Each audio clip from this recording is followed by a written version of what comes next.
Apa kalian ngerasa kalau muka kalian itu kentang gitu? Kalian nggak good looking, kalian kurang ganteng, kalian kurang cantik.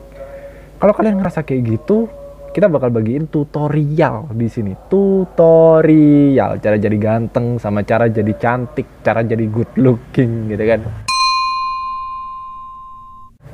Selamat datang di balik layar bersama Kang Lucky.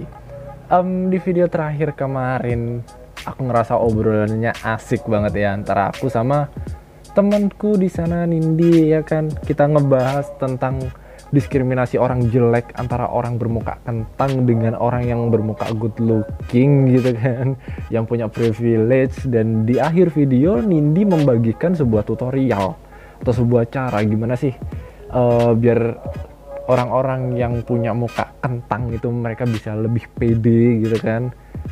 Dan kalau menurutku pribadi dari ini dia masih menyentuh sedikit lah ya, permukaan lah ya, tentang gimana caranya jadi ganteng, jadi cantik, jadi good looking gitu kan. Kalau yang dari Nindi sendiri, yang pertama bersyukur, cintai diri sendiri. Habis itu bersyukur sama apa yang kalian punya. Setelah itu kalian minimal lah harus ngerti look lah ya. Kalian harus ngerti style lah ya, dikit-dikit aja. Nah, di sini di video ini sekarang aku mau ngebagiin sesuatu yang lebih teknis, sesuatu yang bisa diaplikasikan secara lebih dan lebih lagi gitu kan. Cuma memang apa yang aku bilang di sini nggak instan. Tidak ada sesuatu yang instan yang kita bagikan di balik layar, karena semua butuh proses, semua butuh latihan, dan semua butuh ketekunan. Gimana ya? Oh iya, sebelumnya aku mau terima kasih dulu sama kalian yang udah mampir di video-video Freedom Spark sebelumnya, terutama di video-video di balik layar ya kan. Baik itu di video yang sama Nindi kemarin atau di video Asperger, si autis yang jenius, yang bersyukur banget aku udah mencapai 10.000 view. Jadi 10.000 orang udah nonton video itu, dan terima kasih banget buat kalian luar biasa banget. Balik lagi ke tutorial cara jadi ganteng, cara jadi cantik, cara jadi good looking ala Freedom Spark, ala di balik layar. Gimana sih? Yang kalian harus tahu dulu, kalian harus garis bawah, garis tengah, dan garis atas dulu ya kan, bahwa yang namanya ganteng atau cantik itu relatif. Ini yang harus ditanamkan di dalam pikiran kalian, bahwa ya nggak apa-apa, ada beberapa orang yang mungkin nganggap kalian kentang, tapi ada 1 atau 2 orang minimal yang pasti nganggap kalian nggak kentang, pasti nganggap kalian itu ya minimal standar lah, atau ya minimal sedikit di atas standar lah ya. Nggak harus good looking banget, karena ya sadar diri. Aku sendiri juga ada pengalaman sedikit sih. Jadi ada banyak memang orang-orang yang bilang bahwa aku itu kentang ya kan, bahwa aku itu nggak good looking. Tapi ada juga ternyata orang-orang yang justru mereka marah, mereka kesel, mereka emosi, mereka sakit hati kalau ada orang yang ngatain aku kentang gitu loh. Karena menurut mereka, kamu tuh lo nggak kentang. Mereka bilangnya kayak gitu. Nah, aku udah ngalamin hal kayak gitu, yang artinya emang bahwa cantik atau ganteng itu emang bener-bener relatif. Yang kalian yang emang ngerasa kentang, sebenarnya ada kok di luar sana yang nganggap kalian itu nggak kentang. Bahkan bukan di luar sana, di sekitar kalian pun ada. Dan itu yang harus kalian tanamkan ke diri kalian sendiri, bahwa sebenarnya menurut sebagian orang kalian itu nggak kentang kok. Dan aku yakin kalau itu bisa kalian tanamkan di pikiran kalian, kalian bisa sedikit meningkatkan rasa percaya diri di dalam pikiran kalian. Terus habis itu ini kayak kalian tahu yang namanya fetish kan, ketertarikan terhadap sesuatu yang membangkitkan gairah seksual gitu kan. Dan fetish di dunia ini macem-macem banget bahkan.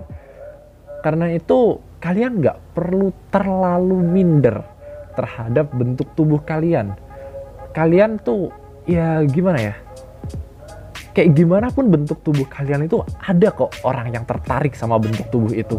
Orang yang gemuk, obesitas kayak gitu, ada loh orang yang punya fetish terhadap orang-orang obesitas. Orang-orang yang terlalu kurus kering kayak gitu, ada loh yang punya fetish terhadap orang-orang yang kurus kering kayak gitu. Jadi nggak perlu terlalu minder. Bukan berarti kalian harus diam aja dengan bentuk tubuh kalian yang seperti itu, enggak.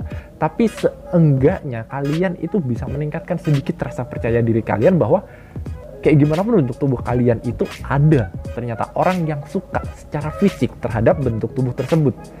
Kalau dari ceritaku pribadi, aku pernah ada satu postingan ya di Facebook, seingatku gitu di Facebook, dia posting kayak gini, ada sebuah grup, di situ isinya banyak banget ya kan, dan itu rata-rata grupnya isinya cewek. Ada satu postingan yang membagikan bahwa mereka, yang artinya itu nggak hanya satu orang tapi banyak orang di sana tertarik terhadap tulang ini. Aku buka dikit. Tulang ini, aku punya tulang kayak gini kan. Nah ini tandanya aku kurus banget, bahkan sampai tulangnya menonjol kayak gini. Di luar, seingatku itu dari Jepang ya, ada orang-orang yang tertarik terhadap tulang ini. Aku lupa namanya tulang apa. Yang jelas mereka tertarik sama tulang ini. Jadi kayak bentuk tubuh kayak gini yang ya kalian bisa lihat kayak gimana bentukanku. Ini ada loh ternyata orang yang tertarik, orang yang fetish terhadap bentuk tubuh kayak gini. Jadi ya kayak gimana pun bentuk tubuh kalian itu pasti ada orang yang tertarik secara fisik ya. Ini kita belum menyentuh ke sesuatu yang lain kayak tertarik secara karakter, tertarik secara sifat, tertarik secara kepintaran dan segala macam. Enggak, kita masih menyentuh di fisik. Kita harus tahu bahwa kayak gimana pun bentuk tubuh kalian itu ada ternyata orang yang tertarik, bahkan sexually attracted terhadap bentuk tubuh kalian. Sudah mulai percaya diri? Silahkan percaya diri. Kalau nggak percaya diri, percaya Kang Lucky. Terus habis itu gini, kalau kalian itu udah ngerasa bahwa diri kalian itu kentang, ya kan, merasa bahwa diri kalian itu kurang ganteng, kurang cantik gitu kan, kalian jangan jadi uraan. Maksudnya urakan itu kayak gimana ya? Seenggaknya manner atau tata tertib atau etika kalian itu harus dijaga gitu men.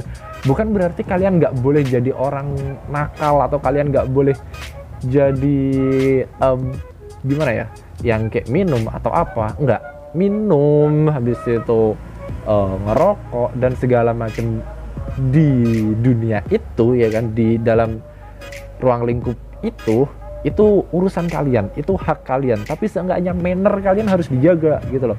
Etika kalian saat ada di depan umum itu harus dijaga. Kalian jangan jadi kampungan lah. Kalian itu harus jadi berkelas gitu loh secara etika. Jadi seenggaknya meskipun kalian itu agak sedikit kentang secara fisik ya kan, tapi saat etika kalian itu ada di atas rata-rata, kalian bisa meningkatkan kelas kalian gitu loh. Kalian bisa meningkatkan kualitas diri kalian, kalian bisa meningkatkan harga jual atau bergain power diri kalian di situ gitu kan. Jadi ya orang melihat kalian mannernya bagus, itu mereka pasti saat mereka ingin bilang bahwa kalian itu mukanya kentang, itu akan lenyap gitu loh. Itu keinginan untuk ngatain kalau kalian itu kentang itu akan hilang karena tertutup sama manner kalian yang bagus. Makanya sebelum perbaikan muka, sebelum perbaikan fisik, kalian harus perbaikin manner kalian dulu. Kalian harus perbaikin etika kalian terlebih dahulu saat kalian ada di depan orang lain. Terus habis itu setelah etika kalian harus well educated ya kan. Bukan berarti kalian harus S1 atau S2 atau S3 atau S4 atau S apapun itu kan. Tapi seenggaknya kalian harus punya wawasan. Kalian harus terbuka akan informasi-informasi yang ada. Ada sih, aku pernah menerima masukan dari salah satu video sebelumnya sih. Ada yang berpendapat bahwa orang cerdas itu seksi, orang cerdas itu cantik, orang cerdas itu ganteng. Ada orang yang ganteng dan cantik karena mereka cerdas. Dan iya, aku setuju. Seenggaknya kalau kalian mukanya kentang, otaknya jangan kentang, gitu loh. Saat muka kalian kentang, otak kalian kentang, ya udah, mending kalian ditanam aja. Bukan berarti aku ngatain kalian yang goblok atau gimana. Seenggaknya kita nggak bilang soal IQ atau soal kepintaran secara akademik ya, tapi seenggaknya kalian terbuka akan informasi, terbuka akan sesuatu yang baru, seneng baca ya kan, itu bakal meningkatkan nilai bergain kalian gitu loh, bakal meningkatkan harga diri kalian. Dan dari situ bakal bisa meningkatkan kepercayaan diri kalian. Setelah itu ya itu, kalian bakal di mata orang lain ya, di mata orang lain kalian bakal lebih kece. Percaya deh. Kalau kalian nggak percaya diri, kalian percaya sama Kang Lucky. Ikuti apa kata Kang Lucky dan silahkan lihat hasilnya. Ya nggak instan sih, tapi seenggaknya setelah kalian melalui tahap-tahap itu silahkan lihat hasilnya, pasti ada. Setelah itu saat kalian mannernya udah bagus, habis itu kalian juga udah mulai terbuka sama sesuatu, terbuka sama informasi, ya kan, kalian otaknya udah terupgrade, mannernya udah terupgrade. Ada lagi yang harus diupgrade, yaitu posture. Orang-orang yang minder, orang-orang yang nggak percaya diri, rata-rata posturnya mereka bungkuk. Rata-rata saat jalan posturnya mereka bungkuk karena mereka nggak percaya diri, karena mereka minder. Dan itu yang harus kalian perbaikin. Entah itu kalian dengan bentuk tubuh apapun, dengan bentuk tubuh kayak gimana pun, postur kalian terutama saat jalan itu harus tegap, men. Tegap, bukan tegak ya, tegap. Jadi saat orang lain ngelihat itu, dia pasti bakal ngelihat kalian itu sebagai orang yang percaya diri. Dengan postur kalian yang bagus, cara kalian jalan yang bagus, itu orang bakal ngelihat kalian itu seneng gitu kok. Kalian bakal bawa vibes yang bagus di situ, cuma dari posturnya doang, cuma dari cara jalannya doang, dan itu bisa kalian praktekin, men. Setelah nanti kalian praktekin, ya kalian lihat aja hasilnya. Saat kalian udah berusaha memperbaiki postur, nanti bakal orang bakal lebih suka lah sama kalian itu, dan kadar kekentangan kalian itu bakal lebih menurun lagi. Terus gimana cara memperbaiki postur? Yang utama buat memperbaiki postur itu adalah olahraga. Seenggaknya kalau kalian bungkuk ditambah olahraga, ya kan, perlahan-lahan postur kalian bakal bagus, men. Perlahan-lahan postur kalian itu bakal bener lagi. Kalau kalian udah jalannya bungkuk, mageran, nggak mau olahraga, gimana caranya kalian mau memperbaiki postur gitu kan? Yang ada ya udah, silahkan nikmatin aja postur yang kayak gitu, dan nikmatin aja kekentangan yang ada, dan kalian bakal terus selamanya jadi kentang gitu loh. Kalau kalian emang pengen mengubah diri kalian, ya udah, ayo ikutin, ya kan? Mulai olahraga, mulai perbaikan postur, mulai perbaikan cara jalan, sehingga saat orang lain ngelihat kalian itu lebih enak gitu lah dilihat dari cara kalian jalan. Habis itu manner udah, otak udah, postur udah, ada lagi nih, perbaikan style. Itu aku taruh di yang paling terakhir. Memang sengaja yang paling terakhir karena style itu nanti bakal jadi pelengkap dari apa yang udah kalian perbaikin dari atas sampai bawah tadi, gitu loh. Kalau kalian stylenya bagus tapi mannernya norak, mannernya nggak aturan, nggak etikanya nggak ada gitu kan, percuma, men. Percuma, serius. Kalau kalian stylenya bagus tapi otaknya kosong, percuma, karena itu bukan tujuan adanya video ini. Kalau kalian stylenya bagus tapi posturnya masih bungkuk, ya masih kurang, men. Makanya kita harus perbaikin dulu manner, otak, habis itu postur. Setelah semua diperbaikin, baru kita perbaikan di style. Ini baru masuk di yang katanya Nindi. Seenggaknya kita harus ngerti lah kayak gimana style kita, kayak gimana sih sentuhan yang harus kita kasih ke badan kita, menyesuaikan dengan bentuk tubuh dan bentuk muka kita. Nah, kayak aku nih, kurus kayak gini, berarti aku harus pakai pakaian kayak gimana biar bukan biar nggak kelihatan kurus, nggak. Kalau aku lebih setuju bilang biar lebih enak dilihat saat kita ketemu sama orang lain, kayak gitu kan. Habis itu kalau misalnya kalian badannya berisi, montok berisi, semelehoy, kalian harus ngerti, kalian harus pakai baju kayak gimana biar kalian itu enak dilihat orang.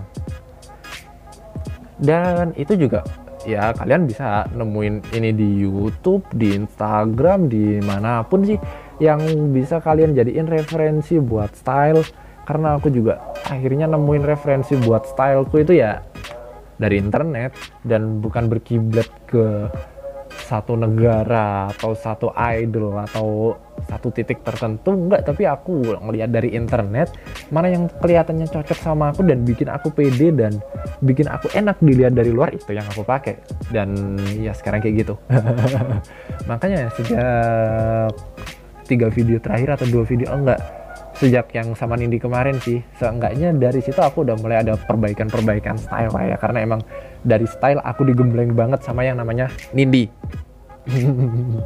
Orang itu jahat, emang asli jahat, tapi sejahat-jahatnya dia masih lebih jahat omongan tetangga. Setelah akhirnya stylenya udah diperbaikin, apalagi yang harus diperbaikin? Nggak ada sih, karena saat kalian udah perbaikan style, lengkap sudah akhirnya. Otaknya upgrade, mannernya upgrade, postur upgrade, dan stylenya upgrade. Tapi saat keempat-empatnya itu udah lengkap, kalian jangan jadi orang yang norak. Kalian harus menjadi orang yang berkelas gitu kan. Jangan, bukan orang kampung dengan orang kampungan itu beda. Makanya yang aku bilang di sini adalah jangan kampungan. Meskipun kalian berasal dari desa, dari kampung, dari pelosok, tapi saat kalian nggak kampungan dan kalian menjadi berkelas, kalian itu nilai kekentangan kalian bakal turun dan nilai good looking kalian bakal naik. Nah, itu caranya. Jangan norak, be classy, berkelas, harus berkelas. Dan kalau emang kalian udah mulai pede sama diri kalian sendiri, kalian bisa ngeset yang namanya be exclusive for yourself gitu kan. Jadilah eksklusif untuk diri kamu sendiri. Jadi seenggaknya kamu akhirnya berpenampilan kayak gini, bermanner kayak gini, bereducated kayak gini, berpostur kayak gini, bukan untuk orang lain, tapi untuk diri kalian sendiri. Be exclusive for yourself because apa ya? Aku nggak tahu, nggak ngerti bahasa Inggris. Kosakata aku tiba-tiba hilang. Yang penting be exclusive for yourself, karena saat akhirnya kalian udah bisa sayang sama diri kalian, saat kalian udah bisa menghargai diri kalian sendiri, nanti orang lain bakal lebih menghargai diri kalian. Karena saat kalian sayang sama diri kalian, kalian bakal disayangin sama orang lain. Dan sampai situ aja sih videonya. Pendek ya? Iya pendek, nggak apa-apa sih, karena yang kita bahas bukan sesuatu yang dalam ya kan, bukan sesuatu yang berat kayak yang biasa kita bahas di balik layar. Seenggaknya sekali-sekali lah aku pengen ngebahas sesuatu yang agak-agak ringan yang bisa kita nikmati bersama, kita nikmati semua. Dan itu aja video dari di balik layar kali ini. Untuk 2 video terakhir emang videonya adalah video-video fun yang kita bisa nikmatin dengan vibes yang lebih baik daripada video-video di balik layar biasanya yang memang videonya berat, materinya berat, sehingga kita harus mencerna itu dengan sungguh-sungguh. Jadi buat kalian semua yang udah mampir di video ini, terima kasih udah nonton. Aku Kang Lugi dari Freedom Spark. Jangan lupa bersyukur. Peace.